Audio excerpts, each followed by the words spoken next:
Malka is lost at sea when her sailboat capsizes. A fishing boat comes alongside and offers to rescue her, and she waves it away and she says, God will save me. A helicopter hovers overhead and the Coast Guard is dropped down on a cable. Malka waves the helicopter away and she says, God will save me. Before leaving, the Coast Guard helicopter drops a raft, and the raft inflates and it's sitting next to Malka. She pushes it away. God will save me. Surprise, she dies of exposure. She finds herself before the Holy One and she implores the divine, God, I have had faith in you all my life. And when I finally found myself in need, I waited and you didn't save me. And God says, I sent you a boat. I sent you a helicopter and a Coast Guard. You get the point. And there it is. That's the difference between hope and optimism. Writing for The Atlantic, Harvard Kennedy School social scientist Arthur Brooks, not the actor, but the writer, not Albert Brooks, Arthur Brooks, emphasized that hope and optimism are actually two quite different ways of encountering the world. And we have to face it. In our world, having either hope or optimism sometimes is a bit of a challenge. So recognizing that these two states of being are actually different, I want to talk about the distinction. My opening story, Malka, is an example of someone who sacrificed hope on the altar of optimism. Her optimism held that God was going to swoop down and save her in one great act of metaphysical grace. And in that fantasy of optimism, she missed those less glorious incremental opportunities for salvation. Now look, a certain amount of optimism is important, but naive or absolute optimism often reduces the opportunity for the small steps that hopefulness can actually offer. So in Brooks' words, optimism is the belief that things will turn out all right regardless of evidence to the contrary. Hope, on the other hand, makes no such assumption, but it's a conviction that one can act to make things better in some way. So I'm going to give you a stark, real-life example of how that dynamic between hope and optimism plays itself out in someone's life. Many years ago, I was summoned to the bedside of a young 40-year-old woman who'd been fighting ovarian cancer for years. Before I entered her room, the social worker pulled me aside and said, I had the conversation with her. I told her that there's no more that we can do. So I entered the room expecting to find a distraught woman crying in bed. She'd be leaving two young kids, a husband, her dreams. Instead, I walked in to see her sitting cross-legged on the bed. She had put on makeup. She even changed out of her hospital clothes. And in all honesty, she looked great. We chatted a bit, and I carefully looked for an opening to begin that end-of-life conversation with her gently that I thought she might want to have. But every time I got close, she steered away. And she finally said, I'm not going to die. I'm going to beat this thing. You know what happened. Painfully, a month later, she died. Now, some of you might be thinking, that's incredible spirit. She refused to give up. That's the best state of mind. Well, I'm here to suggest something to the contrary. That based on Brooks' essay and his research, and my own experience, that unqualified, unmediated optimism might not be the best way to face life's challenges. Both our personal challenges, but also those things that plague our world. Hope, on the other hand, offers a prudent and in fact maybe even more sustainable course. Hope is about acknowledging the real circumstances of a situation.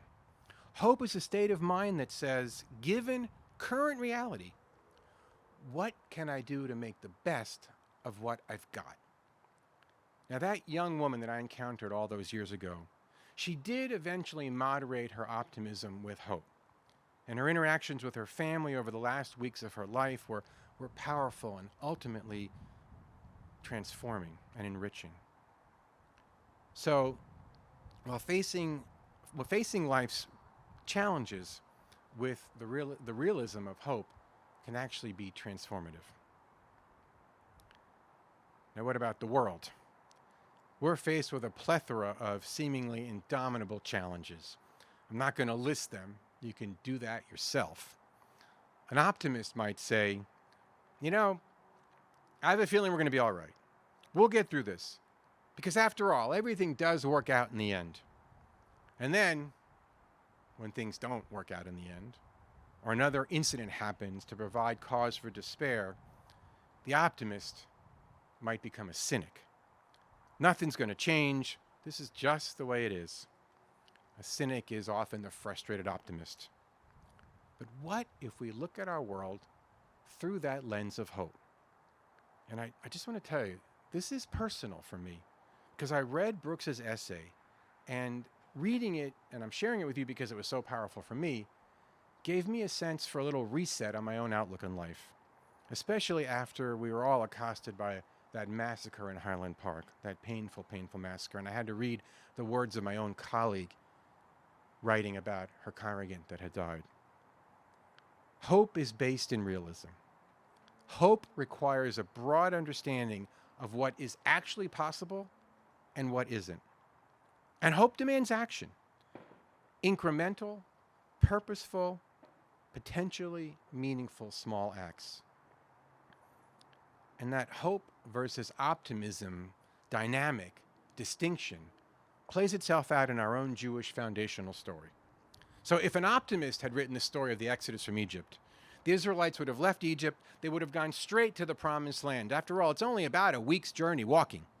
From liberation to redemption, God saves.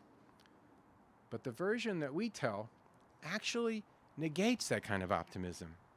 Instead, the Israelites fail again and again and again. They wander, they fall short, they bicker, they even reject God who redeemed them at times.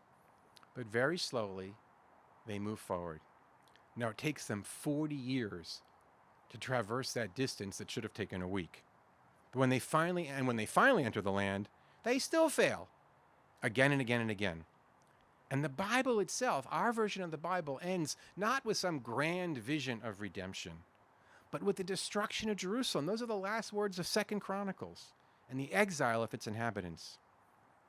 And yet, Jews never allowed hope to fail, to realize that one day we could be in the Holy Land. And that last iteration took 2,000 years to realize. So Arthur Brooks suggests 3 mindsets to a hopeful life. He says, first, imagine the future you desire, one that is real, attainable, incremental. Next, consider the steps you have to take to realize that future, knowing you may not succeed fully, and that's okay. And finally, act. Take the small, achievable steps that you can do to make that future you imagine real. Whatever your challenge might be, whether it be personal well-being or managing illness, whether it be tackling social or environmental causes or political circumstances, you needn't really fully suppress your optimism, in all honesty. Because actually, merely to believe in tomorrow at all is a form of optimism. But if we temper that non-specific optimism with the realism of incremental hope, well, that changes our outlook. There are 14 biblical psalms out of 100 and something that begin with the words Shir HaMa'alot, a song of ascents, kind of like a stairway, ascent, right? Each of them captures an extraordinary optimistic dream or vision of the author. The aspirations in the text of the psalm are almost unattainable. They're optimism.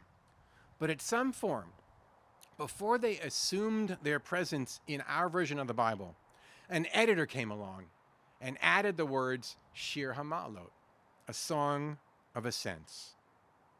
They weren't in the original versions. They came later.